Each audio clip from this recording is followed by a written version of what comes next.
Hey everybody, welcome to the domain modeling training here for EmberConf 2020 or CoronaConf 2020. Sorry we couldn't see you in person this year. We were really looking forward to it as we do every year, but I think we have a good training here for you.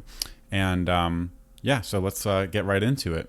So you can find the training here on our EmberMap GitHub at EmberConf 2020, and I'll have a link to this, right in the email. And this is the repository with the demo for our training. And so this is an Ember app. So the first step would be to go ahead and clone this, go ahead and yarn install. And then once you have that running, you should just be able to run yarn start and kind of kick everything off. So while we're doing that, I'll just explain kind of how this is going to go. The README here is kind of the overview of our training.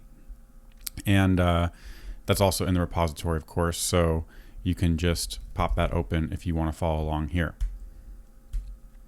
So let's see how this is doing. Once this gets going, we should be able to visit localhost 4200. And if your screen looks like this, that means everything is working. So I'm just going to go ahead and make this full screen just so we have a little bit more room to work with here. And let's take a look at this overview. So domain modeling, what are we really talking about here? Well, the reason domain modeling is important is because, traditionally with server-side rendered apps, like let's say Wikipedia, it's just talking to a server. When the user makes a request for a web page, the server lives right next to the database. And in most web apps, the database is the source of truth.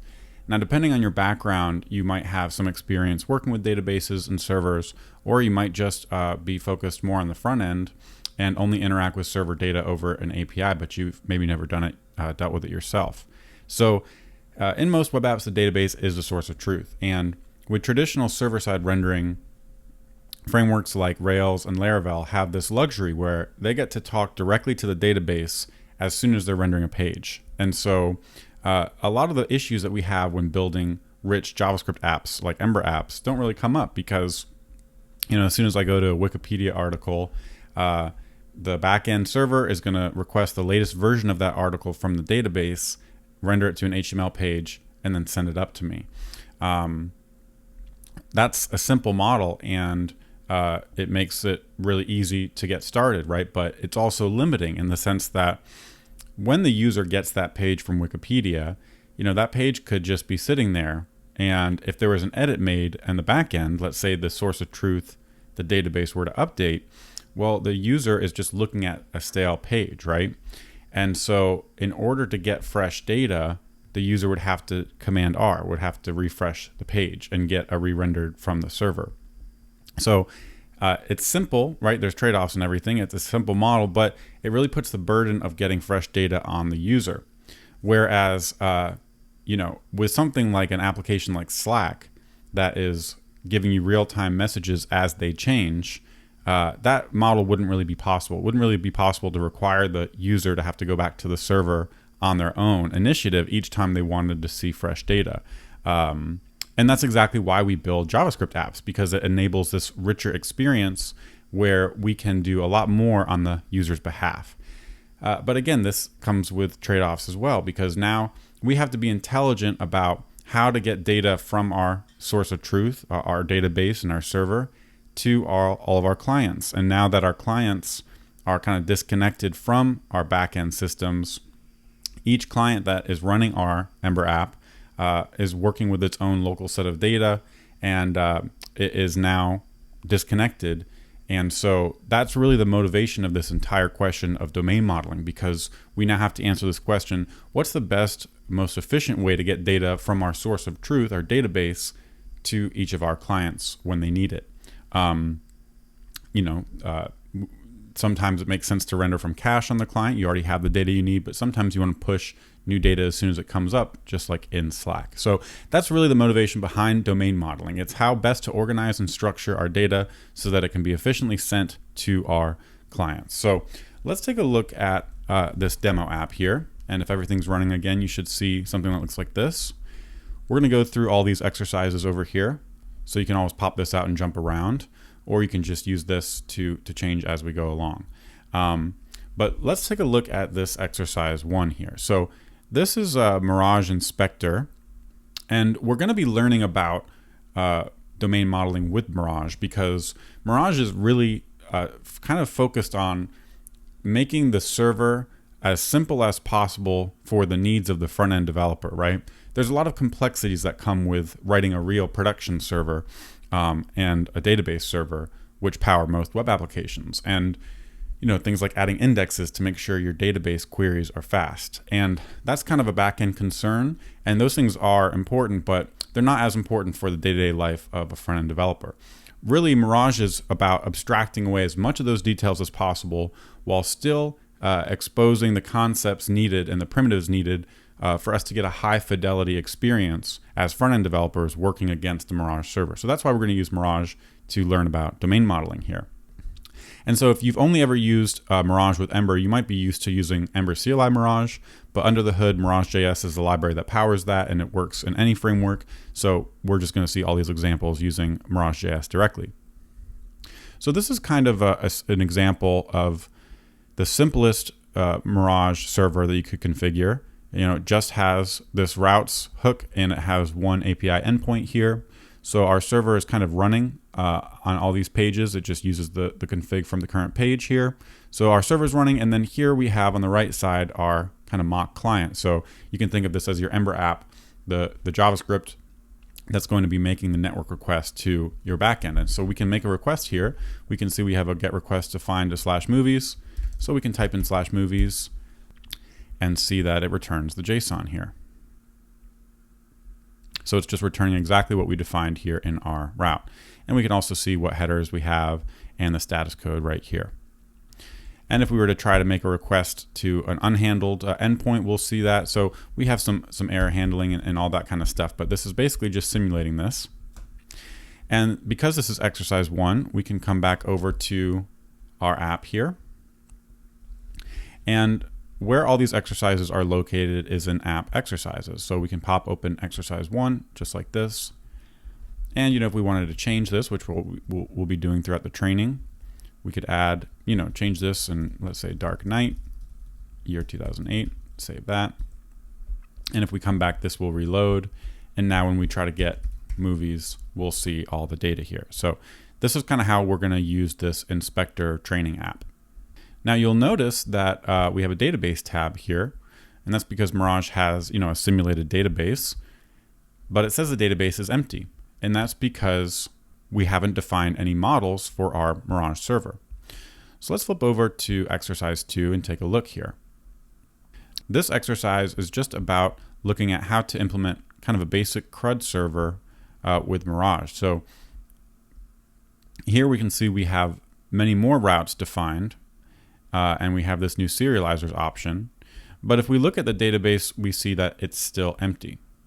And the way we can create database tables in Mirage is to define models. So let's come back to our code, and we'll open up exercise 2. And you can follow along here. So at the top of exercise 2, where we import these from Mirage, we'll go ahead and import model as well. And then we'll create a new option for our server definition called models.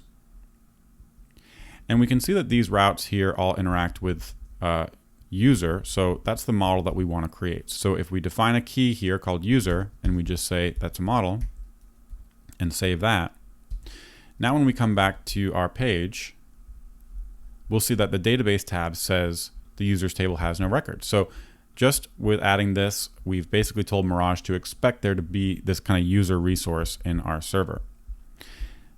Okay, so we have a users table, but we have no records. How do we create some records? Well, back in our code, we can also use a new top-level hook called seeds. And this is a hook that takes in a server and lets us create data. So we can create a user by calling server.createUser, just like that. If we save that and come back, now in our database, we see we have a record. This is a pretty boring record. It just has an ID of 1. So let's give it a little bit more data. And with Mirage, you can just kind of define attributes like this on the fly. So We'll say name is Sam. And let's create another one, name of Ryan. So now our users table has 2 records. And the IDs are being auto-generated by Mirage. Again, this is how most backend systems actually work. The ID, this is actually kind of an important concept for this course because ID is an identifier. It's a unique identifier. This is the globally unique representation of this object in our system. And right now, it exists as a record in our database, but Mirage is just going to give that to us automatically. Okay, so now that we have data in our users table here, we can come back and take a look at some of these routes. And these are the kind of 5 standard RESTful routes in a REST backend. So let's look at this one first. We have a get to /users and it returns schema.users.all. So if we type in users here and hit enter, there we see Sam and Ryan. So this is how you interact with the state of Mirage's database. We can also just get a single one. Let's go ahead and grab Ryan at ID 2. We can create a new user. So if we go to post /users, well, this expects a certain format. In this case, it's going to look a lot like our kind of payload down here when we send a GET request. So we can go ahead and say name is Yehuda. And I'm just going to go ahead and zoom out a little bit, give us some more room. And now if I send over this request, we'll see that this was a 201 created, and the response told us the name was Yehuda and the ID was 3. So even though we didn't specify an ID here, if we take a look at our database, we see that this route handler right here went ahead and created the new record into our database. Mirage assigned it an ID of 3, and we got it back here. And so, we can create records just like this, just like you would expect.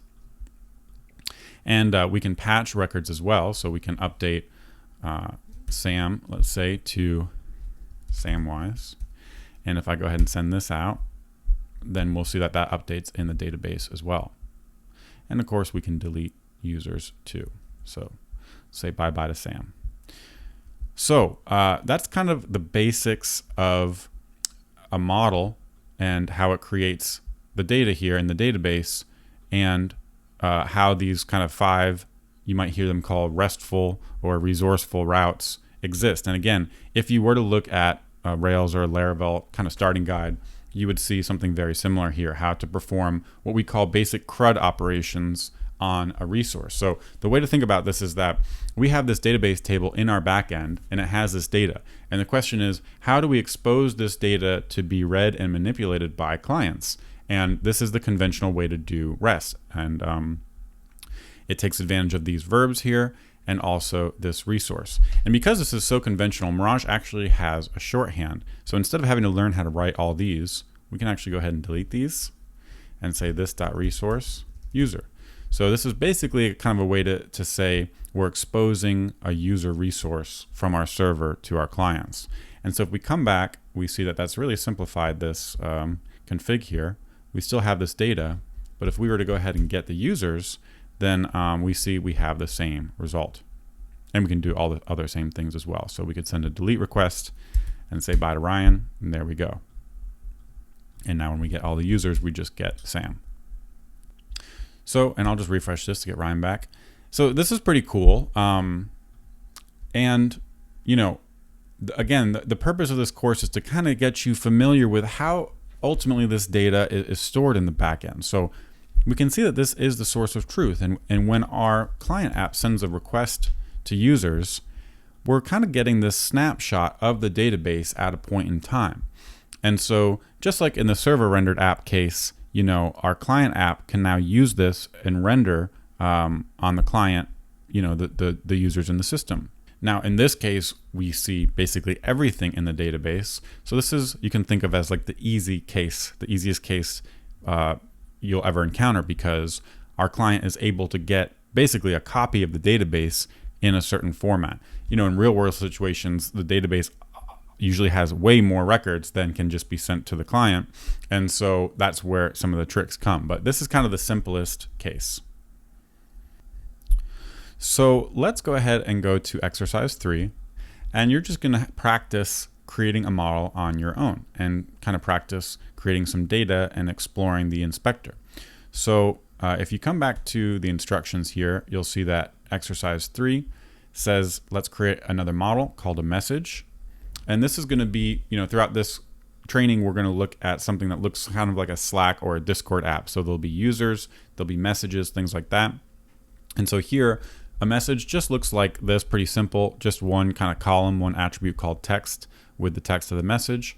So define a message model and create some messages and seeds, add a resource to routes for the message resource, and then explore the database tab and making requests. So again, back in your demo app here, you should be on exercise 3, and over in your code, you can just pop open exercise 3 exercise and make changes to this, and you'll see those changes right here, and it will update this. And then once you are kind of comfortable, you can just peek at the solution and see where we ended up. But go ahead and pause the video now and just play around with this for a little bit. All right, welcome back. So let's go ahead and do this. So if we want to make another model, we can just come here and make a message model. Let's go ahead and create Sam and Ryan. And let's also create a message. So we'll create a message with text attribute. Hey, what's up?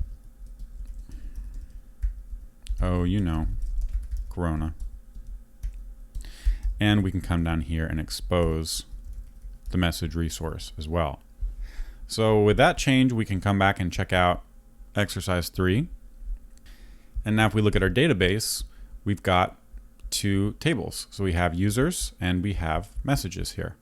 And we can perform all these kind of requests to our messages just like we can to our users. So we can get all of our messages, we can get a single message, we can delete a message, and we can see that everything is working. Okay, so again, this is very similar to how this would work on the back end, having 2 separate tables for these 2 conceptual resources in our system.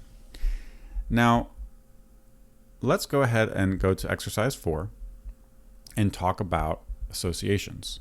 So maybe if you thought ahead, the natural question that you might already have is, let's say that we were actually building an app like Slack, and from our client app's perspective, we need to render all the messages in the general channel. And so we need to fetch all that data, and we need to fetch it in a way that's going to make our lives easy, right?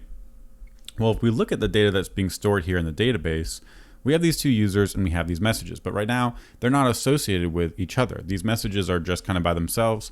We don't actually know who wrote each message. And so our database is incomplete in a sense. The source of truth is kind of inaccurate because it doesn't really make sense for a message to exist without a reference of some sort to a user. And this is kind of one of the first points of domain modeling. Domain modeling is really, again, how to organize this data. There's a million ways we could organize this data. We're learning to do it in kind of the most standard and conventional way because there are so many problems that you encounter based on how you decide to store and share your data that these conventions and standards have evolved over time and given us these really rock solid principles for how to do it. So there's a million ways we could choose to associate a message with a user, but the way we're going to do it is by using a foreign key. So what does that look like? Well, let's take a look here at users. Users 2 is Ryan, right? So the user with the identifier of 2 is Ryan. So there's never going to be another user in this system with an ID of 2. So let's say this first message was written by Ryan. How might we store this? Well, using a foreign key would look something like this, user ID 2. Let's save that. And now over in messages, whoops, I think we're on exercise 4 and I think I was still on 3. So over in 4 here, we'll say user ID is 2. And now if we take a look, we see we have a new kind of column in our database, and this record has a user ID 2. So this is really a reference as a pointer to Ryan. And so we could go here and say this has user ID 2, this has user ID 1, user ID 2, and user ID 1. So this is kind of a conversation between Sam and Ryan, right? And now our database looks like this. And now if we were in our Ember code and we needed to fetch the data to render the whole conversation, how might we do that? Well, we could get all the messages. And if we send a get to all the messages, there we've got 4 of them. And the messages have the text that we need to render, and they also point to the user ID, but we probably want to show who the name of the person is, so we also need the users. And so we can go ahead and fetch the users, and now between these 2 requests, we have everything we need, right? Because we know user 1 is Sam, and we know user 2 is Ryan. So on the front end, if we made both of these requests, we could stitch these 2 together and then render in our templates the conversation, right? And so this is typically how this data is stored. Now, this notion of a foreign key is, again, it's just a fancy word for something that points to a unique record elsewhere in the system. Is so common that it's actually built into Mirage. And so the way we can take advantage of this convention is by using a belongs to relationship. So what we're going to do is import belongs to from Mirage JS. And what we can do is come down to our message model, which is the model that owns the foreign key here. And we can call .extend, and we can say that it has a user reference, which is a belongs to relationship.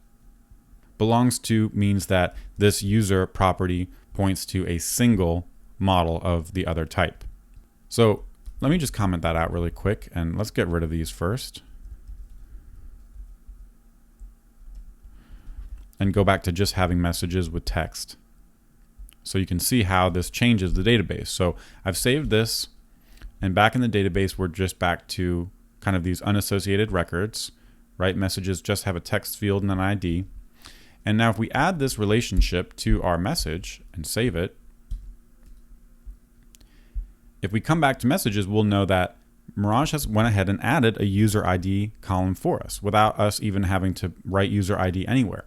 And again, that's because that's exactly what this helper is doing. It's establishing this convention of saying, you know what, messages now have a relationship to a user, and so they need a foreign key to store that information.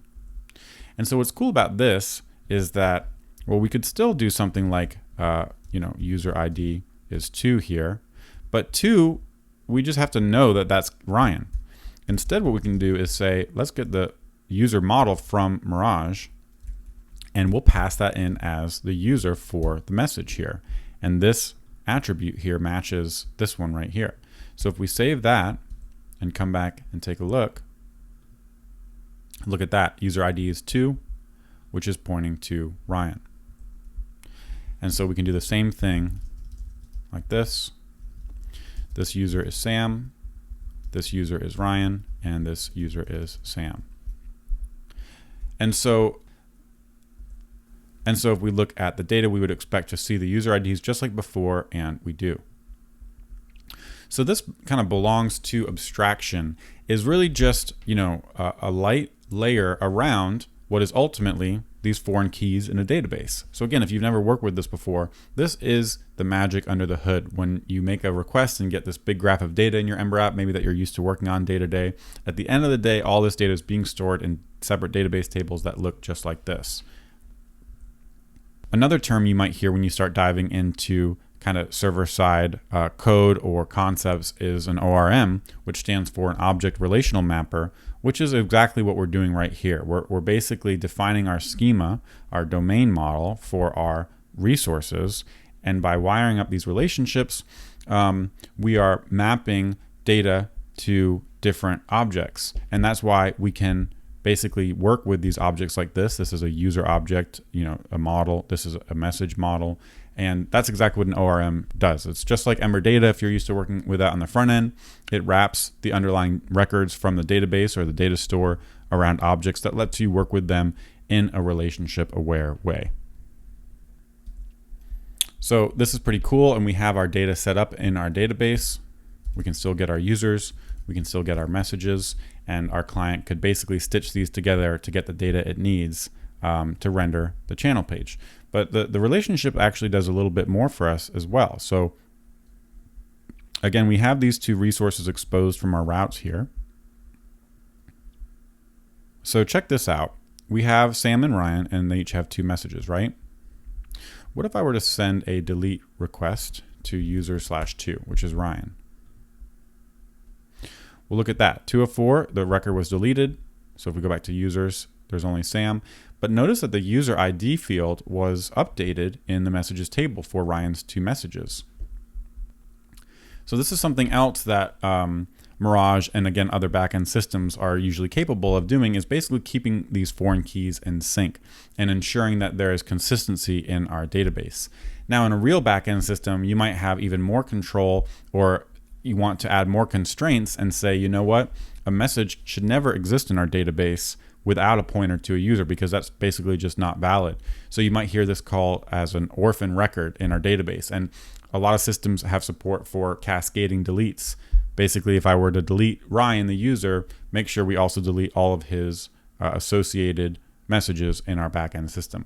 But basically, you can see here that Mirage is doing some work for us to keep these foreign keys in sync, which is why you want to lean on these conventions of relationships and foreign keys. Again, this is all coming back to this notion of domain modeling and how we can just stand on the shoulders of all the precedents that we have, so we're not reinventing the wheel with how to keep these things in sync and how to expose relationships over the network.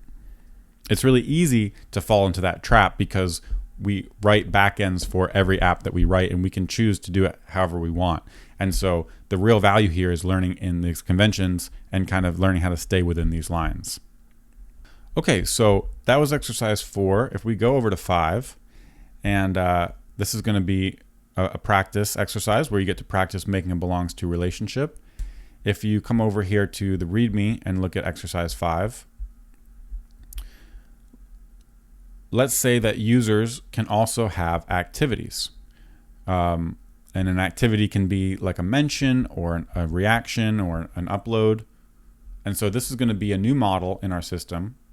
And so what you're going to do is create a new activity model, associate it with a user, and go ahead and create some activities for a user. And again, this is kind of the structure of an activity. It has a kind property, and then it also has a foreign key to a user. So go ahead and pause the video and play around with that for a little bit. All right, time to compare our work. So let's come over here to exercise 5. And basically we want to create a new activity model. It's going to look like this. And we also want it to belong to a user. So we'll write belongs to here. And we can come down and server.create an activity. And let's say this is for user Sam, and it is a mention. Let's take a look at our database here. We see activities, mention, and that one points to Sam. And we could also come down here and expose the activity resource from our server. And you can imagine doing this so that, again, if we were building something like a page to show all of our latest activities, now our client has the ability to query that.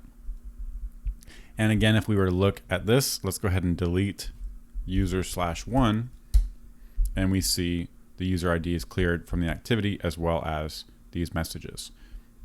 So just another little example of this belongs to relationship, which is really kind of fundamental to this whole thing.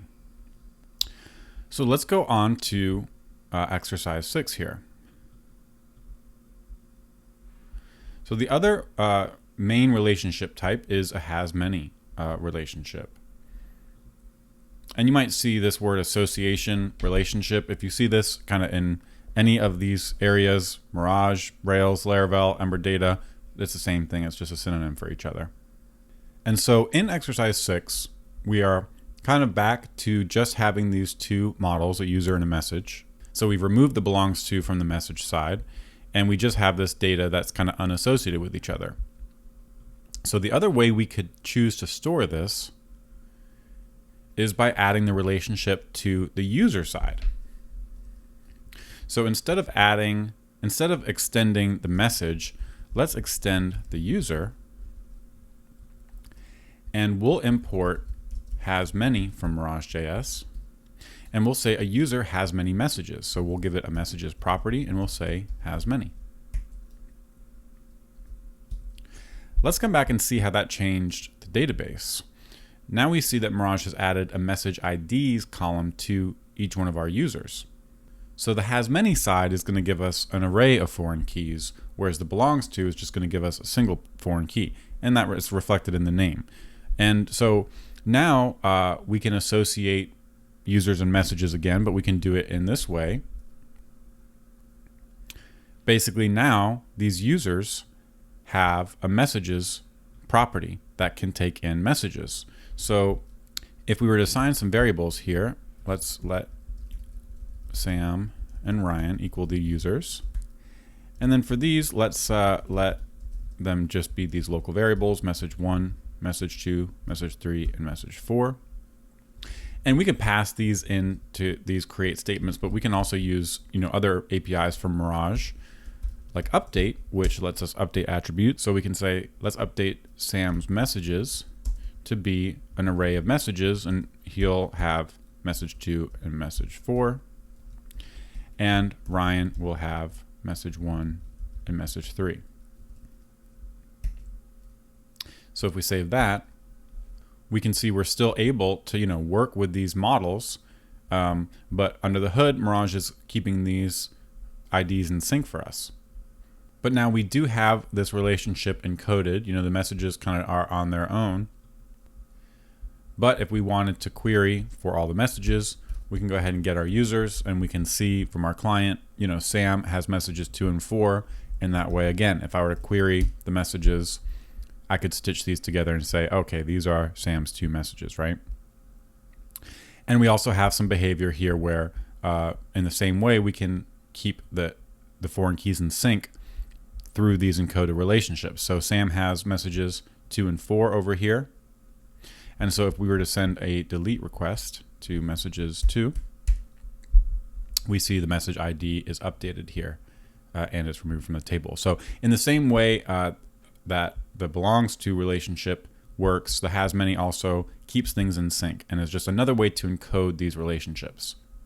Now, one thing I do want to point out is if you do have experience writing servers or storing data in databases, this might look a little strange to you because most database systems and backend server systems don't actually support arrays of foreign keys like this.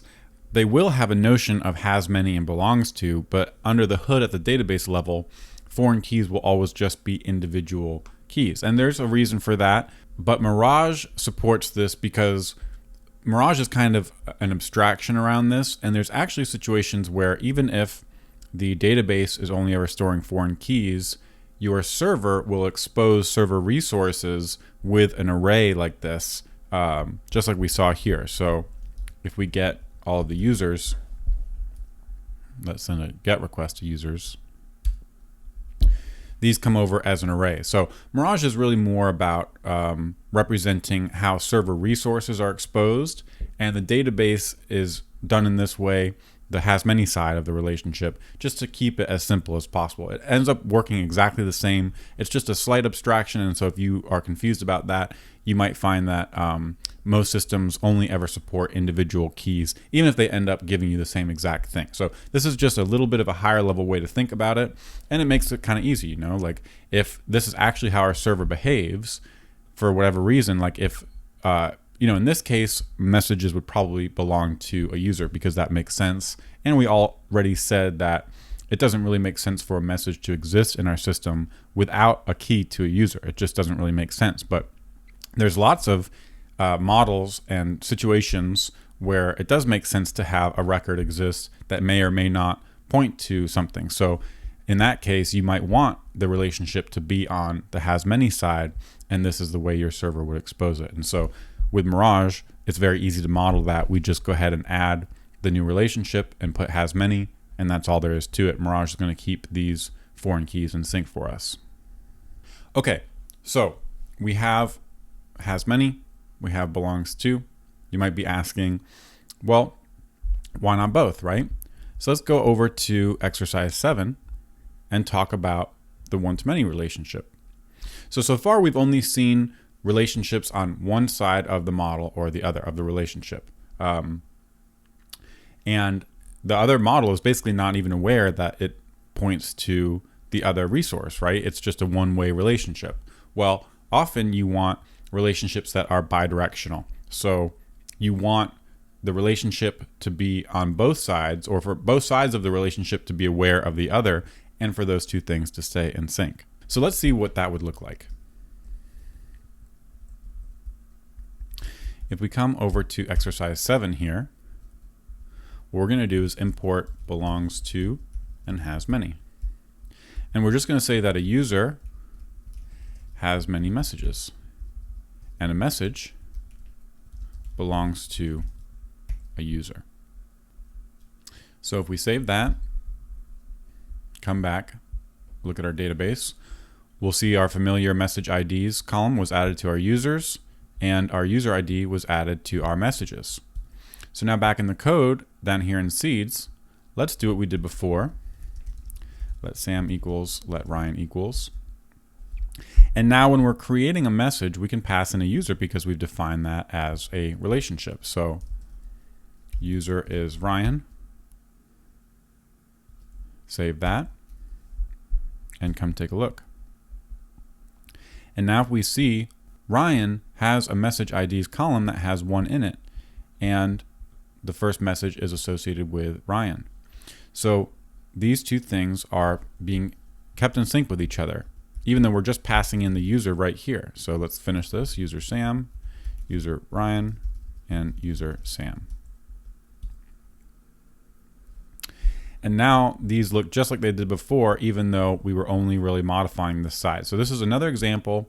This is a bidirectional relationship. Mirage is basically inferring that these two things should be kept in sync with each other. And so if we were to go ahead and say delete messages /1, now we come back here and this is updated as well. That key is updated. So this is kind of the simplest example of a bidirectional relationship. And again, we saw how these were being kept in sync. Now you can make these two associations not represent the same relationship by saying inverse is null. But in this case, we actually want this. So again, why are we actually doing this in the first place? Well, if we have this conversation going on, does it make sense that if this message is deleted, then it should be updated on this side? Well, yeah, Sam's messages have changed if one of his messages was deleted. So this is kind of where you start to think about domain modeling from the sense of what is true about the logic of your system, what is factually true about the domain of your system. And that's why it's called domain modeling, because there's really no right answer when it comes to a lot of these questions. It has to do with the logic of your specific application, and that can change over time, which has implications for how you model your domain. But when we're talking about domain modeling and these structures, the question of which relationship to use is largely driven by what is true about your system. So in this case, a bidirectional relationship, we can see exactly how Mirage is keeping these two things in sync, and conceptually they represent the same relationship. Okay, so over in exercise 8, we've talked about one way belongs to relationships, one way has many relationships, and now we have a bidirectional one-to-many relationship. And the question is, well, when do we want to use each one of these relationship types? When does it make sense for two sides of the relationship to be kept in sync, or there only to be one model that has a foreign key? And a lot of this, again, is driven by the facts and the logic of your domain, but it's also driven by your UI and your clients and how they need to access data from your systems. And so, with our current setup where we have this one-to-many relationship here, we have a user that has many messages and a message with a belongs to pointing back to the user. We can see our data here, and we know that our clients have the power to go ahead and render all the messages, this conversation, in some UI, right? So if we fetch all the messages, there we see our hypothetical Ember app could see all this data, and it knows the user ID for each message, and it can go ahead and grab all the users and it can stitch these together and render the UI, right? But this is kind of cumbersome, and if we always made our front-end developers do this, or we're doing this as the front-end developers, it might not be the funnest part of our job, right? We have to kind of stitch these two pieces together, and really we just want an easier way to make this request. What if the first request to messages comes back, but then for whatever reason the second request kind of times out? We put our UI in a weird state. Ideally, we'd want to be able to get all this data in one single request. And kind of the first way that server-side systems solved this problem was by using server-side includes. So we can do this in Mirage with our serializer layer. So over here in exercise 8, we see we have a serializer. So let's come back to our code, open up exercise 8. And right here, so far we've just been using a single serializer for our whole application. This is called the REST serializer. And the serializer layer in Mirage or in other backend systems really has to do with the format of the data. So the shape of this data, the fact that this is an array, messages is in the root here. There's all sorts of different formats, but we're just using this kind of standard one. And so what we can do is actually define model-specific serializers to alter the behavior of how those models are serialized before they're sent up to the client. So in our case, what do we want to do? Well, we kind of would like it when we fetch the messages, instead of just getting the user ID, if we could also get the user record in this payload. The way we can do that is by defining a message serializer. It'll be REST serializer, but we'll call .extend on it. And then we can define an include key here, which is an array of relationships to include from our server. And because our message model here has a user relationship, we can say, all right, go ahead and include the user.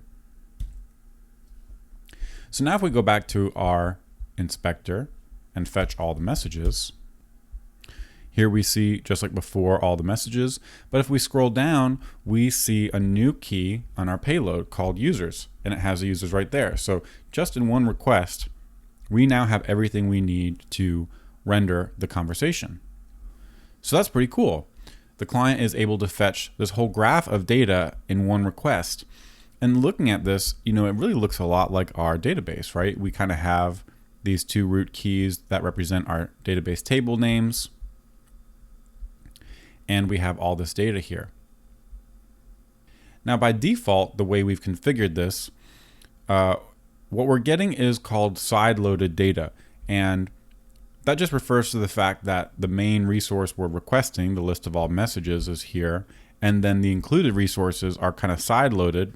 Literally just they're loaded alongside the main resource here in this JSON object.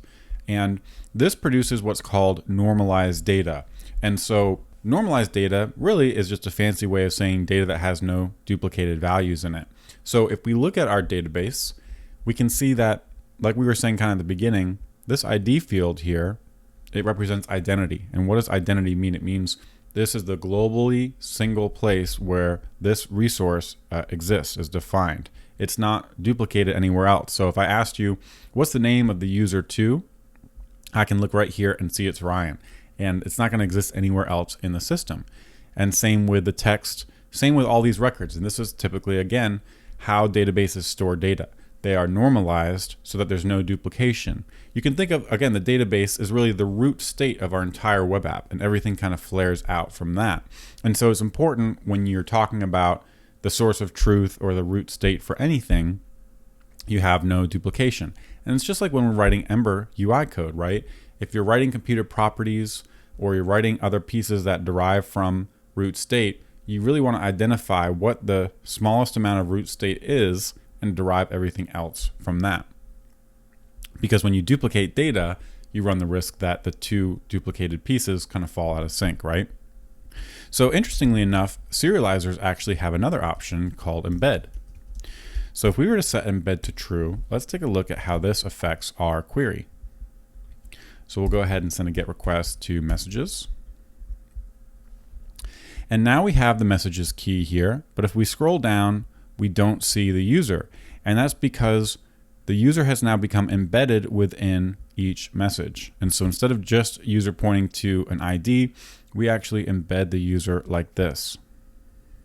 Now you may have worked with APIs like this before, because it's a pretty common way to make it a little bit easier for the front-end developer to just get what they need. And so you can imagine if we were rendering this conversation, now we don't have to do any work about stitching all this data together on the client.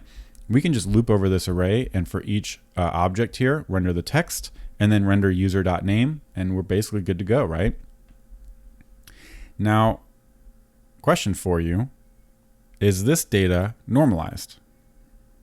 Well, I see name of Ryan right here, and if I scroll down, I see a name of Ryan right here. So this payload is denormalized. Embedding often results in denormalized payloads. So again, there's kind of a trade-off here. On the one hand, if you're working in a client environment that doesn't have kind of the capabilities to stitch together all this data like Ember Data does, Ember Data expects normalized data so that it can create this graph of relationships on the client and let you traverse that graph. But other times, if you don't have an API like this, or you don't have a tool like Ember Data, this would be much simpler in some sense to just make this request, loop over these messages, and render directly to the screen. It's just that now you run the risk of editing this name and not having it reflect everywhere in your UI. So if you're rendering Ryan in all these places right here, and then you add some option to change the name, well, if you change it in one place, you have to make sure to change it everywhere, right? So this is like a fundamental question of when does it make sense to work with denormalized data and to kind of derive data from root state versus sending over the most highest fidelity version of the database data in the normalized way so that the client can understand where everything comes from. And different situations sometimes call for different answers to that question. Another kind of back-end term you might hear thrown around conversations like this is called a materialized view. And so really all of our responses have been materialized views of the database, but this one definitely is, again, because it is denormalized. It's really looking at our database state. It's a view of that state transformed in some way.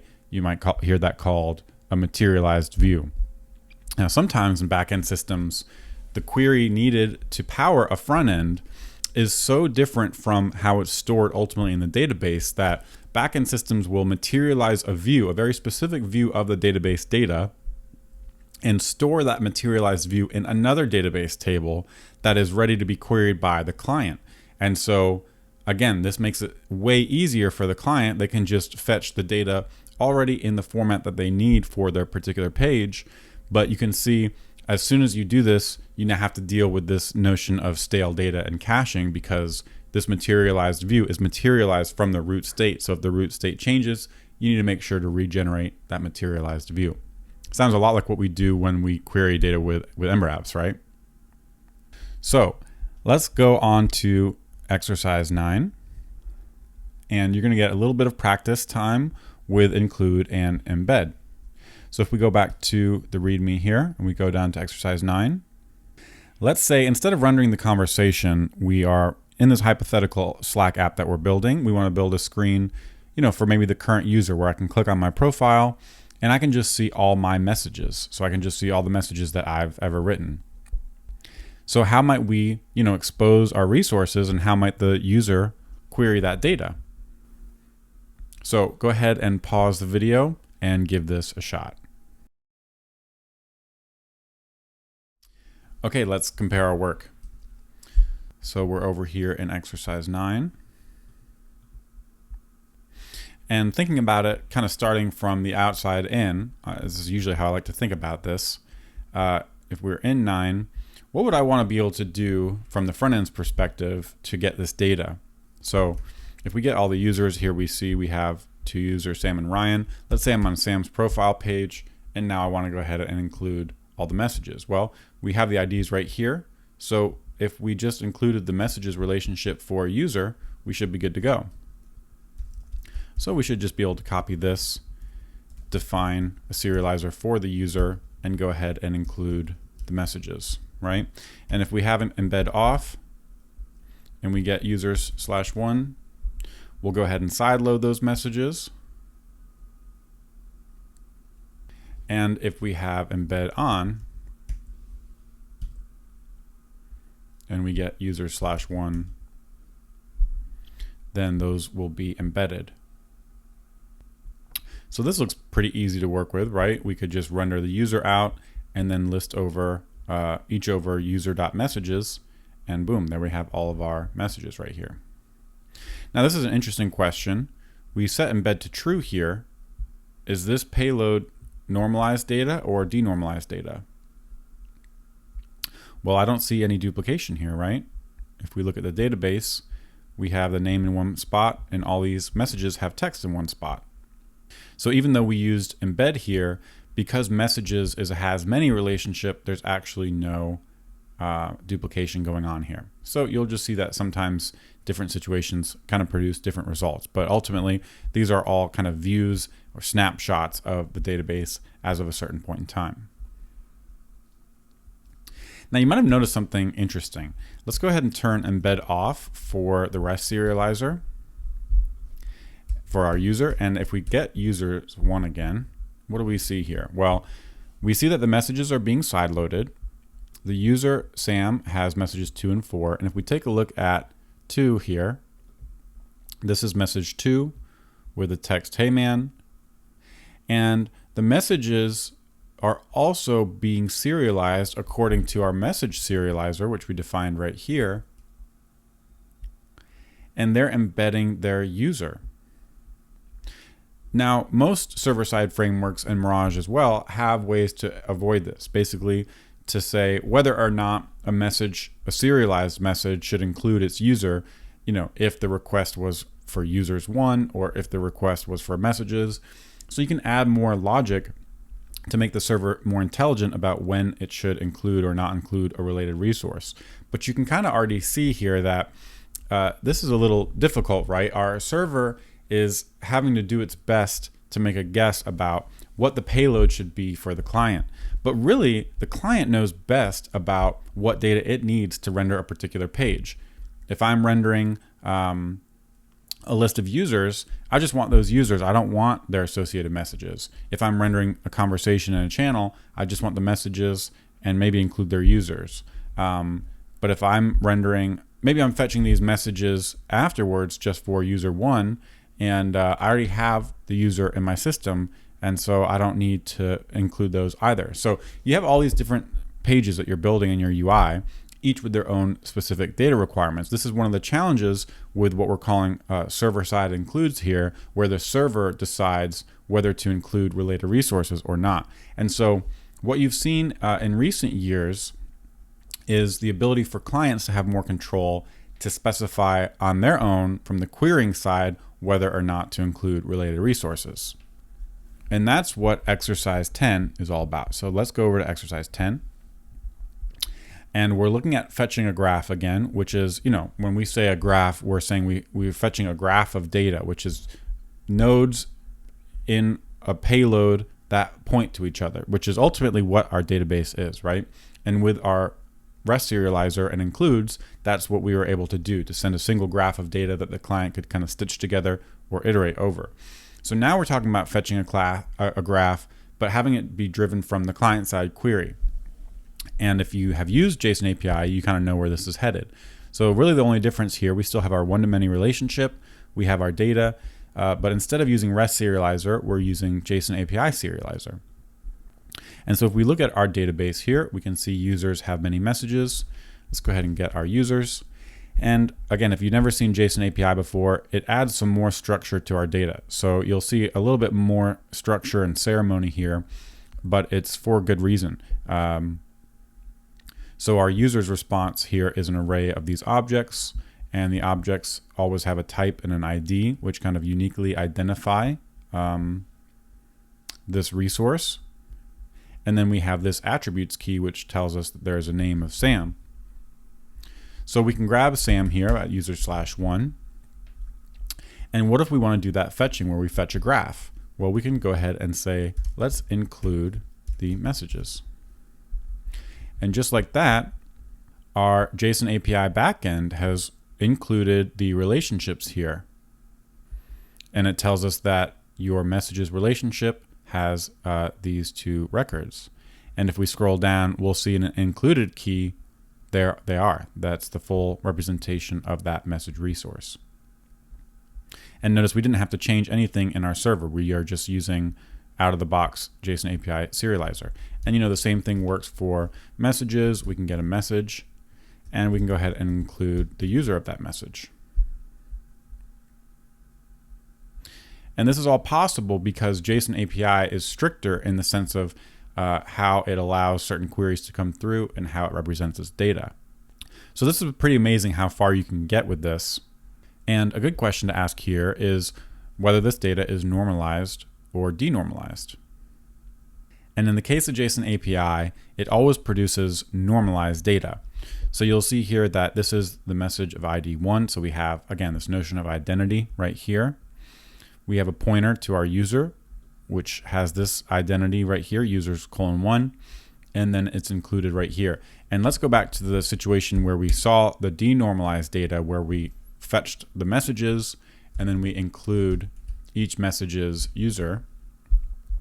Remember when we had embed off, each one of those was embedded within the message. And here we can see the only thing that each message gets is a pointer to a different user, right? So user2, user2, and user1. And then down here and included, we have the two users with their names. So you won't see name Sam show up twice anywhere in this payload. So this is completely normalized data, which again is really just a transformation of the database with enough information for our client to piece everything together. So that's kind of the difference between JSON API here, is that JSON API always produces normalized data. And that's because JSON API was really designed to get the data into a client-side identity map, into a client-side library like an Ember data that wants to know about all of the keys, the primary keys and the foreign keys, in order to stitch everything together and reform that graph of data on the client. So this works really well, especially when you have a tool like Ember Data or Orbit, something that expects a normalized payload to come over the wire. But ultimately, the higher level point here is putting more control in the client's hands, right? Giving the client the ability to query a backend and specify just what they need. And that keeps our server more flexible in general, right? We didn't have to change anything about these endpoints or about the serializer, and our client has all these different ways to query the backend for the specific needs of the particular UI that they're building. So does that sound familiar? Well, let's look at exercise 11. And exercise 11, a little typo here, is about fetching a graph with GraphQL. And so now that you kind of have an understanding of, different ways to expose these server resources over the wire, you should have a better understanding of the motivation for GraphQL. And this really takes this idea to the logical conclusion, where it says we're actually going to have one single endpoint. If we scroll down and look at this, there's one single endpoint here. And it's completely generic. And we actually have a query language that the user can make in order to fetch the data in exactly the right way they need for their particular use case. So what does this look like? Well, you'll see in our server here, new server, we don't have the serializer anymore. And again, we just have the one route. But we still have our models and we still have our seeds. So again, this is our kind of domain modeling part of this. And this hasn't changed at all. This is like what's true about our system data. It's just how we're exposing it that's being driven by the UI in this particular choice of using GraphQL. Now, the other thing with GraphQL here is that we have a schema. And this is really similar to routes in a sense of it's what we expose, but it's a little bit different way of thinking about it, where in a similar way that we define our schema and our models, we have this layer in GraphQL to say, all right, our GraphQL layer exposes a message type and a user type and a query for all the messages. So what might working with this look like? Well, with GraphQL, everything is a post request, and our endpoint is GraphQL. But we need to actually send over a query here. So this is going to look like this. It's going to be a query. And a GraphQL query is actually a string, and it's really its own micro language that looks a lot like JSON. So this is kind of the outermost thing. And if we look over here at our query type, we see that we can query messages. So we can just type in messages here. And GraphQL, which is coming from the official GraphQL package, is pretty cool. The integration here is pretty light with Mirage, but basically we're going to get these helpful error messages. The field must have a selection of subfields, and so we can't just fetch all the messages and everything about them. We need to be more specific, and so we can do that like this. So let's say we want to query the IDs for the messages. I'll just zoom out so we have a little bit more room. And there we see the response from our GraphQL endpoint is just giving us basically the message ID fields from our message. And so you can see the response really kind of matches the query, and that's one of the big ideas behind GraphQL. Now, our messages also have, a text property, so we can say, let's also get the text. Maybe we just want the text. Maybe that's all we care about. And again, nothing about our server has changed at all. We're just able to query exactly what we want. Now, if we look at the type that we've defined here, it also has a user. And so we can get our relationships just by specifying them like this. And I think we'll get an error here where we need a subselection as well, because user is another type. So we'll do the same thing. And let's just grab the ID of each user. And so now we're getting all of our messages with the ID, but maybe we don't actually need the ID. Maybe we just need the name. And so just like that, we kind of have created this nice little payload. It's an array of messages, right? And it has the text of the message and the name of each user. So this is like really hyper optimized for whatever specific page we're rendering. Let's say we're rendering the conversation here. We literally only have the data that we need for it. Now, is this normalized or denormalized data? Well, we can see that there's definitely duplication here, so it's denormalized. So GraphQL is in some sense solving the same problem that JSON API is by giving the client more control about what it queries, but it takes a different approach and says, as far as normalization goes and denormalization goes, that's up to you. And you have the power to query something like this that's going to let you render exactly from this JSON payload what you need. But we're not going to help with basically normalizing the data and making sure that you keep things in sync. That's kind of a layer above GraphQL. There's libraries that, of course, help with this. But at the lower level, you can see it's very easy to produce denormalized data. So again, back to these trade-offs. Sometimes it actually is really nice to just get a payload like this and render it and not worry about the normalization or not need a notion of identity on the client. I mean, we're not even including IDs here, so there's really no notion of identity. We could have different users that are both named Sam, and we wouldn't be able to tell, which one is ID 1 and which one is ID 3. So this really takes that idea to the logical conclusion, and I just wanted to show off this, and you're welcome to play around with this kind of in your own time. Pause the video, play around with it, because really it's just another way to solve it. And obviously, GraphQL has become tremendously popular, so it's not something you should just ignore. You should understand the problems it solves and why certain companies and teams use it for certain problems. And this is just one aspect of it. There are other aspects of GraphQL, but I just thought it really fit nicely into this conversation right here in explaining how we can choose to expose our server resources to our clients. All right, let's go over to exercise 12. And we're going to circle back to a little bit more about domain modeling. So here we have the user and message model and the one-to-many relationship, just like before, but we also have a new model called channel. And down here we create 3 channels: general, video, and podcast.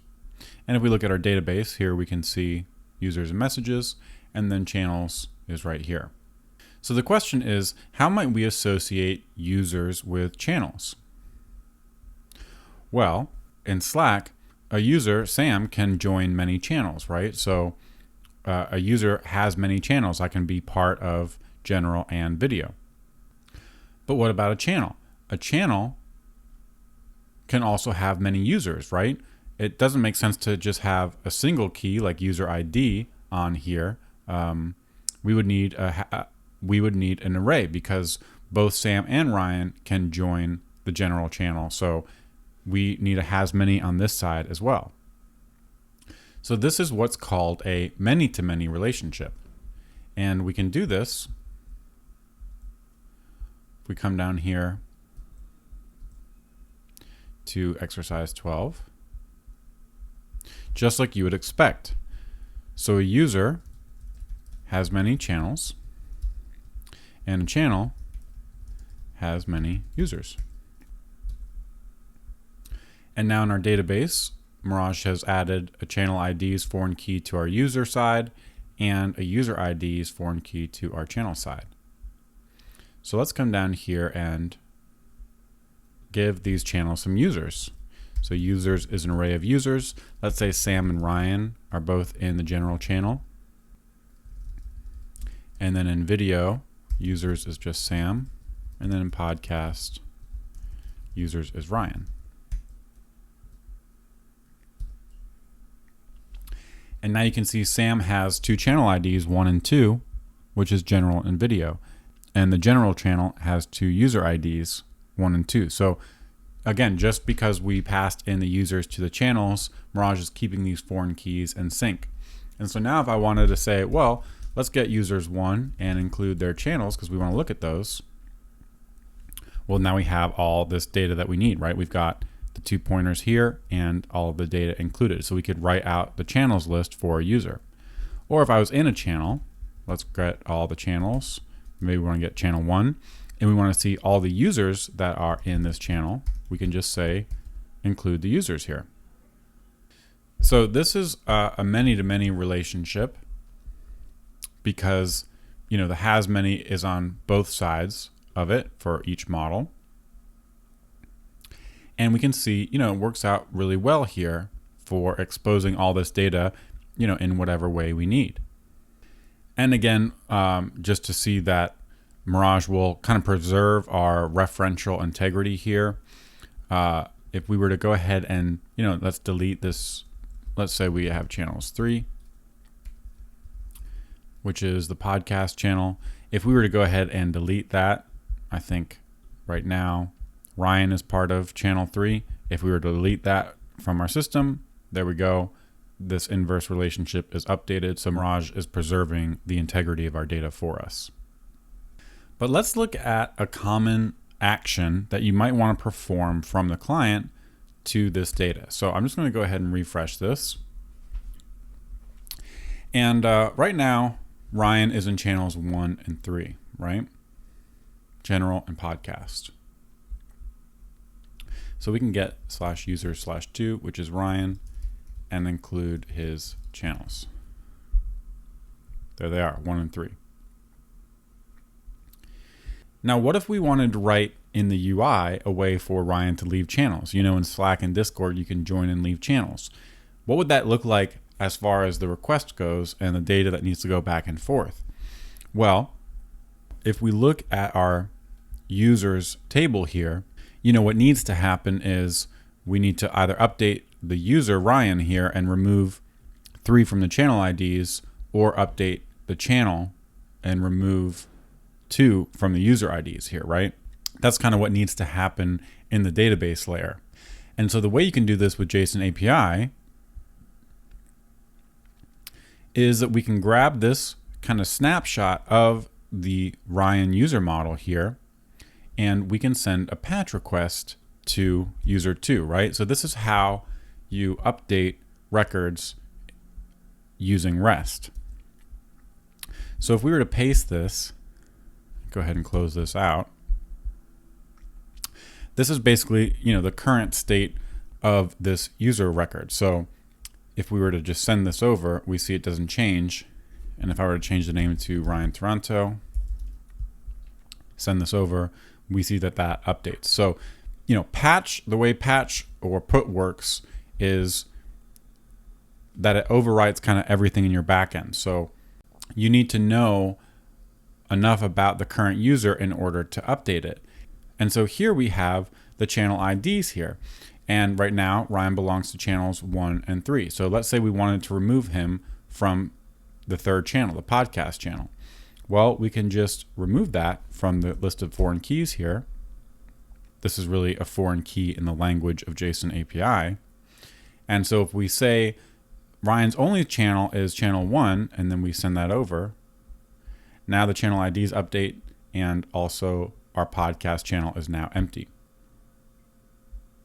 So that is what our client app would have to send over, in order to remove Ryan from a channel. But if you think about it, it's kind of a bummer to have to know all this information, right? Just because of the way Patch works and REST works, you're really transferring the state of a resource, from client to server or from server to client. So the client has to know all the channels here that the user already belongs to just to remove one channel. So we have to know that Ryan is in channel 1 and channel 3 just to remove him from channel 3. And you can imagine in a big system, if we had a ton of keys here, just to remove, like if this was all these keys, right? And we needed to know them all just in order to remove him from one. I mean, that's not really a sustainable thing. That doesn't really make our lives easy as front-end developers. It would be much easier if we could just send a request that's focused on, we have user 2 here and we want to remove him from channel 3. That's all we need to know in order to make that action occur. And so, this feels like there's not really a good way to do this with how we've modeled this domain with these 3 tables and these relationships the way we have it. There's no combination of verb and noun here that makes that very easy. So what happens a lot of times you'll see teams do, and you'll reach for in situations like this, is to basically start making up new actions and verbs that your server exposes. So if you've ever worked on a problem like this and you say, I really just want an endpoint where I can just remove a user from a channel. So maybe I have a user /2 and I have like a remove channel action. And maybe I just send over something like, I don't know, channel ID 3, something like this, right? Who knows? We just get to make up stuff. And so, this feels like it makes my life so much easier, right? Because I've got my user 2, I just need to remove the channel. And now I don't need to know everything about the user just to do that. I can make this very simple request, and it seems a lot better, right? Other things that you might have run into with this, like maybe you need to subscribe a user to something. So you do something like user/1/subscribe, and you just say, all right, let's let the client app make this request, and then we'll maybe send off an email, something that doesn't really fit into the normal CRUD operations that we've been talking about here. Or maybe you have like a posts that you want to just publish. You want to click a button and publish a post that already exists, and you need to like send it out to some service and send an email or send a notification. So you just say, all right, what if we just had like a publish endpoint that we could just hit and trigger all these actions, right?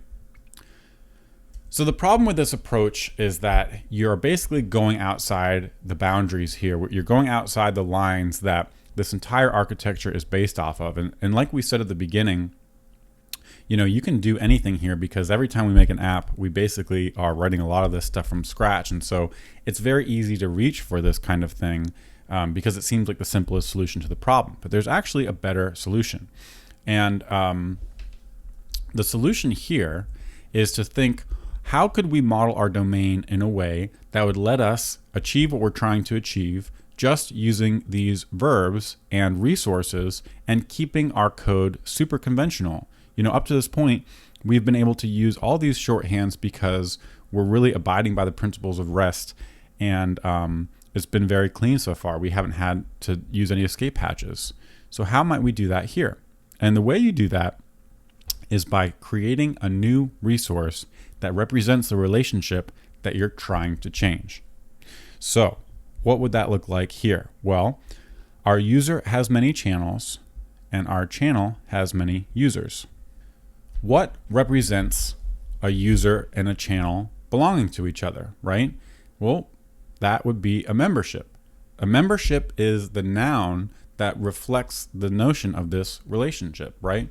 So far, the relationships that we've described and defined kind of make sense on their own, but this many-to-many relationship is really significant enough in our domain and in our UI that it really deserves its own name. And so a lot of times when you run into these problems, you start thinking about this and you say, oh yeah, that's a membership. That actually makes a lot of sense, right? It makes sense to talk about a membership as a separate thing apart from the user and the channel. And you can imagine, like, maybe there's private memberships. Maybe certain people can belong to different channels based on authentication rules. So once you get to this point, giving this thing a name usually opens all sorts of possibilities for ways to improve the domain modeling and how you expose that data to the front end. So what would it look like if instead of making this a many-to-many relationship here, we actually introduce an entirely new model just for this purpose? Well, let's go over to exercise 13. We'll see that we have our channel set up with our existing many-to-many relationship. And what we're going to do is just come over here to 13, and we're going to create a new model. And it's going to be called a membership. And what is a membership? It really joins a channel and a user. And so a membership is going to have a user. That's a single user, so it belongs to. And it's going to have a channel. That is a single channel, so it belongs to. And we'll go ahead and get rid of this many-to-many relationship that we had defined earlier. So now if we come and look at our data, user has no notion of channels and channel has no notion of users. Oh, it looks like we have some old data creation logic here. So down here, instead of updating our channels, passing in those models, we'll just get rid of that. So now our channels have no notion of users. Users have no notion of channels, but membership is really going to be the record to store that relationship. So instead of updating, like we had before, the user's property on a channel, to create this relationship, well, now we can just call server.create membership. And let's go ahead and create a membership between a user of Sam and a channel of General.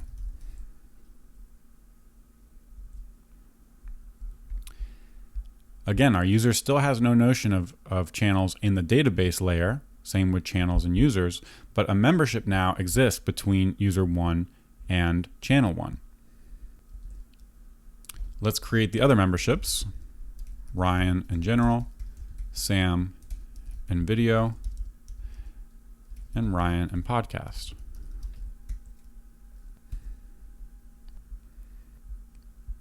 And there they are. Okay, so you might be thinking, well, that's pretty cool. We have this separate thing here, but if I want to get my channels list, like the first thing that happens in Slack when I sign in is I see all my channels. Now when I go to user/1, there's Sam, but how can I possibly query for my channels? Because the only relationship that Sam has are these messages. Well, we can create a pointer to this relationship right here. We know a membership belongs to a user, so this is really another one-to-many relationship. So if we come to our user and say, you know what, the user actually has many memberships, right? And we know that because we know the membership points back to the user. And so kind of from the storage perspective right there, there's all that data. And again, this is really just boils down to another one-to-many relationship between users and memberships. And in the same way, a channel has many memberships, right? That's what we started this off saying, is that a channel doesn't just point to a single user, it has many. And now we're representing that relationship via memberships, so we can say a channel also has many memberships.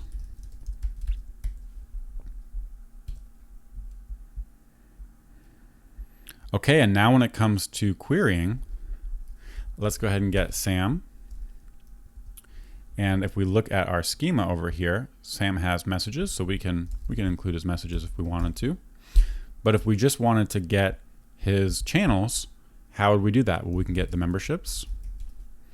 And there are the memberships, which is not really helpful in terms of showing us the channel names.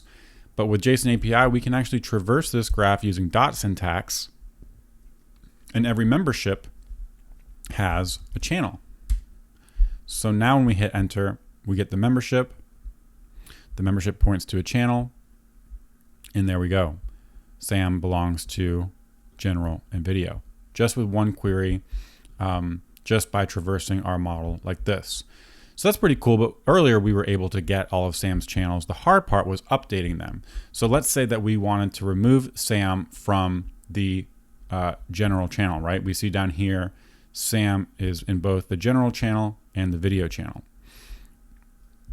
Well, now what we're going to be able to do is get a hold of the membership that represents this. So general channel is ID 1, so channel ID 1, and Sam is user ID 1. So this first record, this first membership row right here represents Sam belonging to general. So how do we remove Sam from a channel? That's easy. We just delete memberships 1.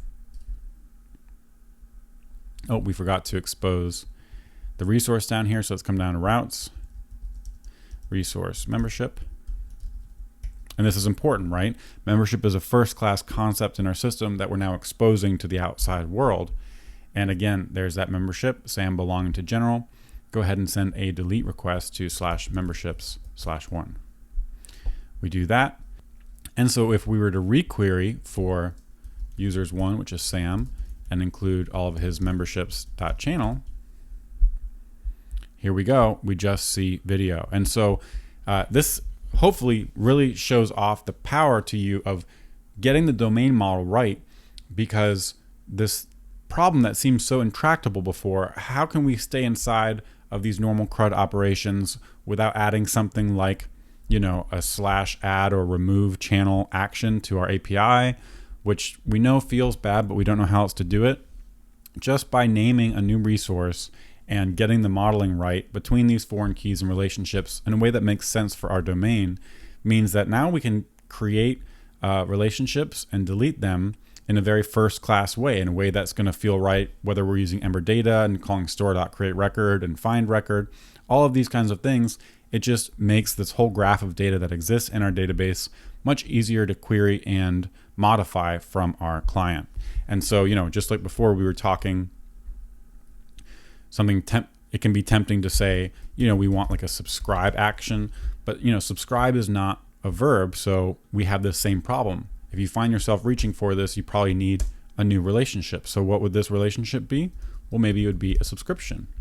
So if you have a subscription that points to a user, now you can create it, and that would be the verb, that would be the post verb, a normal CRUD operation on this new resource. And same with the posts/1/publish. What would that be? Well, that would actually be a publication. So now if your app needs to publish a post, all you need to do is create a publication, right? So this is an extremely powerful concept that really kind of sheds light on this whole question of domain modeling and how important it is to get your domain model right. If you look at the README, you'll see at the bottom here, one of these talks is from DHH, and it's called Resources on Rails. And it really does a good job of making this point. So I highly encourage you to check this one out. All right, let's look at the last exercise, which is just going to give you some practice with this concept. Let's say that we want users to be able to be friends with each other. So if we come over and look at 14 here, we're back to just users and messages here. And let's come over to our code and look at 14. And one thing you need to know for this exercise is that so far we've just used these has many and belongs to kind of by themselves. But let's say we wanted to add a friends relationship to this user model. And a user can have many friends. Hopefully you have more than one friend. So this is probably going to be a has many, right? Well, by default, this is going to look for a model called friend. We don't have a model called friend, and we don't necessarily want to add one, right? Because a friend is just a person, and we already have this user model. So in Mirage, you can say, you know, this friends relationship is actually a user model, just like this. So far, we haven't had to do that, but here's how you do it. And so we can create a many relationship right here, come and look at our database. There's our friend IDs. Let's come create some more people. We'll create Yehuda and Tom. And then let's go ahead and say Sam update friends Yehuda. Oh, they're all my friends. Ryan, Yehuda, and Tom. Right? And so now we have a many relationship here between a user and their friends. So that's how you would create a relationship that has a name that's different from the actual model name of the underlying model. So the exercise here, that was just what I just did is a very simple kind of has many version of this. But we just saw some problems with has manys when it comes time to update them from the client. It's much easier to work with this new record that represents the relationship, which I forgot to mention, but you'll sometimes hear it's called the join record. And so up here we just went from a many to many with this join record by making a membership, and now we have a many to many without a join record, and the goal is for you to make a join record and be able to do the same kinds of things that we were doing to memberships. So if I became your friend, what would that look like from the perspective of the query that the client had to make? Or if someone unfriended you, what would that look like when you have that new join record? So this one's a little bit tougher. It's the last one, but I encourage you to pause the video, give it a shot, and make sure you kind of, it can be a little confusing when you first learn this stuff, but it's really important to give yourself enough time to try to think about it, because when you identify that new resource, it makes a lot of things click. So pause the video now and give this a shot.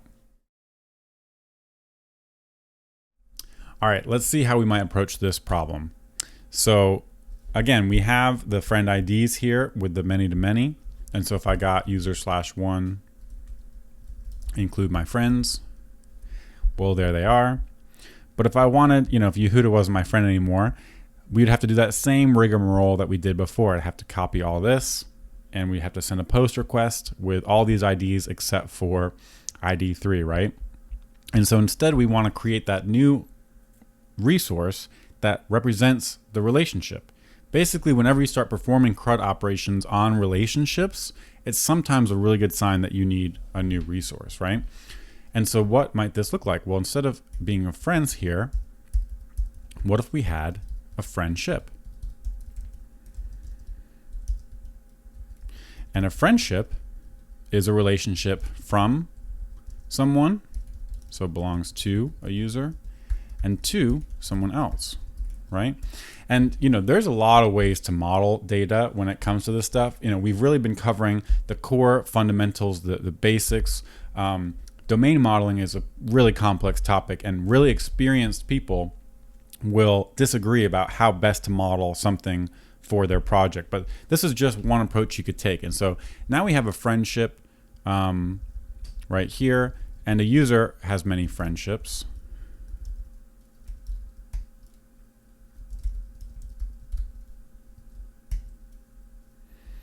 And this way we can get a user and all their friendships, right? And if we come back and look at the app, we're actually going to see a white screen. If we look at the console, we'll see an error. It says, Mirage, you're trying to create a user model and you passed in this. Oh, it's because we need to update our seeding logic here. So this is no longer valid. Let's just delete that. And so now we have a friendships table. So instead of doing this where we update Sam's friends, let's go ahead and create, it's kind of funny language. Let's go ahead and create a friendship from Sam to Ryan. I think he's still my friend. So we'll do that.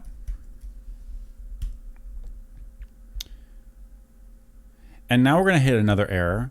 And this is kind of just starting to get into how some of this gets complex, right? But it says, Mirage says the friendship model has multiple possible inverse associations for the user.friendships association. And so what that means is that, Mirage is trying to keep these in sync, and it says, hey, friendships right here has many, and over here we've got 2 foreign keys that point back to my user. So I need to know which one of these I need to track, which one I need to keep in sync with. So we can tell it by doing inverse is the from case. And so now Mirage will keep the friendship ID's key on the user in sync with the from ID key on the actual friendship. And so now we should be able to close that console and look at this again.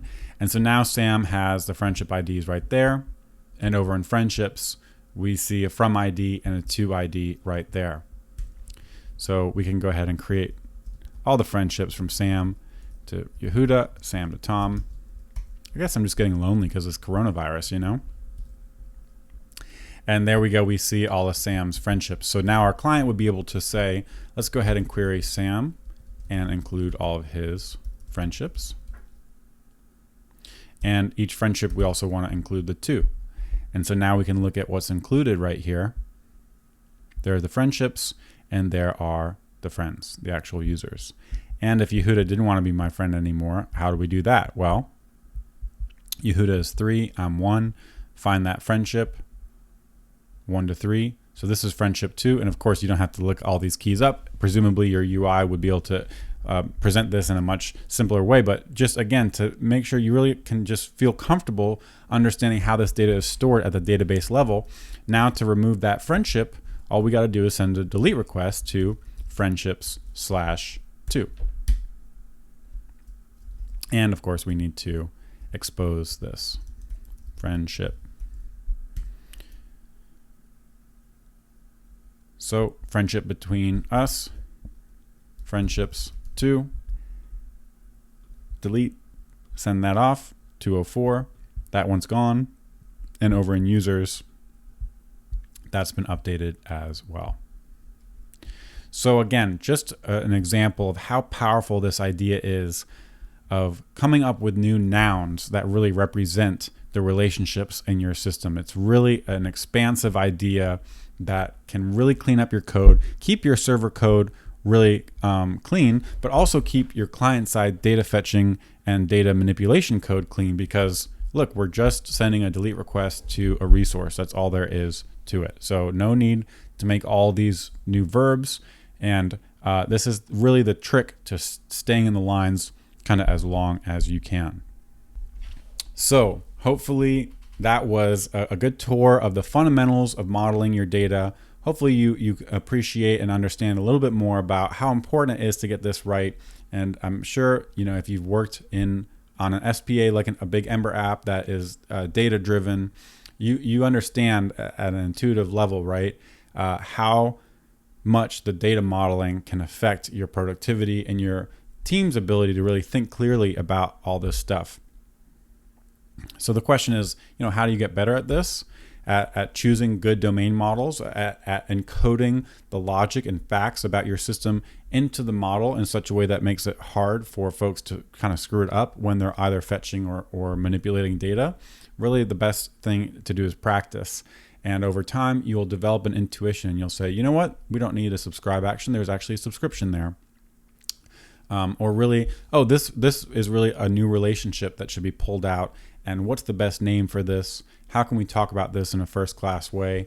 You know, a lot of times, just the way people talk, maybe not even non-technical people at your company, maybe they talk about subscriptions and memberships, and then you think, oh, okay, that actually would make sense as a table. And so far, that notion has just been embedded deep in our database, in our server resources. We haven't really identified it as cleanly, but this is something that people think about in a first-class way. So let's pull it out, give it its own name, figure out the best way to relate it to other models in our system, and it can have a pretty dramatic effect on how clear your code is and how easy it is to understand and manipulate the data in your system. So hopefully you learned a thing or two there. If you have any questions, we're going to be in the Discord channel. You can also reach us on email. Really appreciate your time, and thanks for watching.